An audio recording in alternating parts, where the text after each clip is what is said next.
عاش فقيرا رغم سكنه فوق كنز قديم، وأمضى حياته فقرا وعناء. الحاج عبد الله من مدينة إب، مواليد الستينات، عاش فقيرا رغم عيشه أو سكنه فوق مخزن لكنز قديم. الرجل المثير للاهتمام وأيضا المثير للفضول، قصة تستحق سماعكم ومشاهدتكم حتى النهاية، وأيضا اشتراككم في القناة. رحم الله الحاج عبد الله، ورحم الله المواطن اليمني الذي سيموت فقيرا وأرضه مليئة بالكنوز. الحاج عبد الله كان رجلا فقير من ريف إب، عرف عنه الوفاء والحنكة والذكاء، ولكن بفقره أصبح معيوبا بين الناس في ذلك الوقت، لأنه كان يطلب من الناس المال بسبب انعدام المال لديه، حتى قرر أهالي القرية طرده من القرية. ثم بعد ذلك رحل إلى أعلى جبل مشرف على تلك القرى، جبل لا يسكنه أحد. فمضت الأيام والحاج عبد الله أكمل بناء منزل متواضع في ذلك الجبل، ولم يكن يعلم أنه قد بنى بيته فوق كنز قديم. الحاج عبد الله رغم ذكائه وفطنته وحنكته بني المنزل هذا بأنقاض منزل قديم، منزل تاريخي ومنزل قديم. وكان هذا البناء فوق كنز عظيم قديم تم اكتشافه حاليا قبل فترة وجيزة. هذا الكنز كان بغنايته وغناية أهالي المنطقة وغناية ذريته إلى آخر ابن يدعي وابه. هذا الحاج عبد الله أفنى عمره كله بالسكن بذلك المكان، تمام. أيضا حفر آبار هناك، حاول يحفر حاول يستكشف ماء بالمنطقة، عمل خزانات، عمل كذا، عمل عمر المكان، ولكن ظل في فقره حتى موته. الحاج عبد الله هذا حالته تشبه حال المواطن اليمني الغني الفقير، فقراء رغم عيشنا على مدافن الكنوز، فقراء رغم عيشنا فوق الكنز نفسه.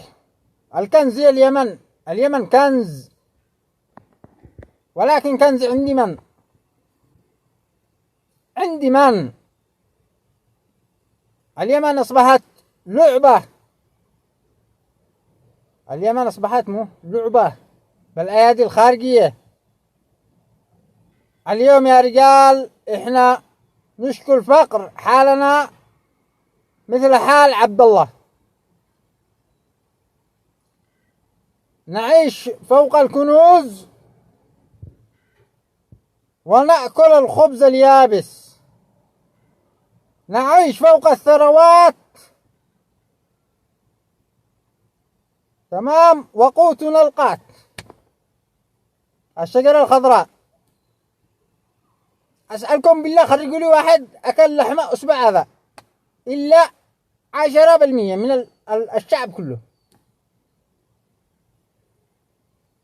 يا رجال جاء مقابلة مع فلسطيني، مقابلة جاء مع فلسطيني، قال له كم لك ما أكلش اللحمة؟ يعني قبل مدة طبعا، ماش الآن، ما الآن والله أن حالهم يرثلها. قال الفلسطيني من شيء أسبوع. قلنا له يا حبيب قلبي إحنا والله نفتقد اللحمة ثم نلتقي بالأعياد فنصافحها، بالعيد الكبير فنصافحها. الشعب اليمني حاله مثل ما حال عبد الله الذي عاش فوق الكنز ومات فقيرا. الفقير الغني، يعني تعيش فقير رغم انك غني، رغم ان بلادك غنية، ولكن المتآمرين والحقراء السابقين جعلونا نعيش هذه المهانة وهذا الوضع اللعين.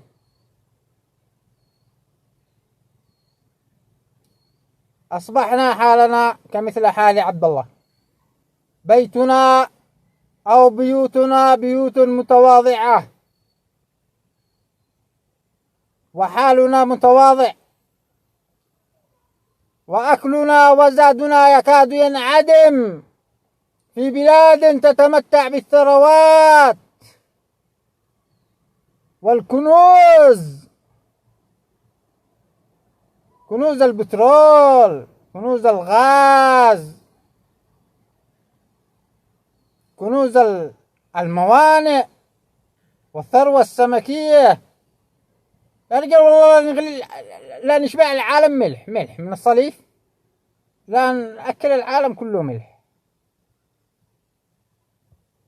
قسما بالله. وإحنا فقراء، وإحنا مغتربين بكل الدول. يوجد اليمني بالسعودية، بالأردن، بمصر، بعمان، بالهند، بأمريكا، متفرقين. سألوا علينا لدعوة عقد السيف من ذي يزن هذه مشتح الحالش أبدا إذا زمن الزامنين. رحم الله الحاج عبد الله ورحم الله المواطن اليمني الذي سيموت فقيرا وأرضه مليئة بالكنوز. إن شاء الله إن الفترة القادمة يتحسن وضع المواطن اليمني، وأن القيادة ترفع رؤوس كل المواطنين. والله النعيشة قد هي يعني خلاص. حال عبد الله اللي عاش فقير طول عمره وهو ساكن فوق مدفن كنز، كحال المواطن اليمني الذي يعيش فقيرا ويسكن فوق كنز اليمن. هكذا كيف ومتى وأين وعلى يد من سيتغير حالنا؟ ترقبوا هذا الحال، إن شاء الله إنه يتغير حالنا للأحسن. قولوا آمين واشتركوا بالقناة، والسلام عليكم.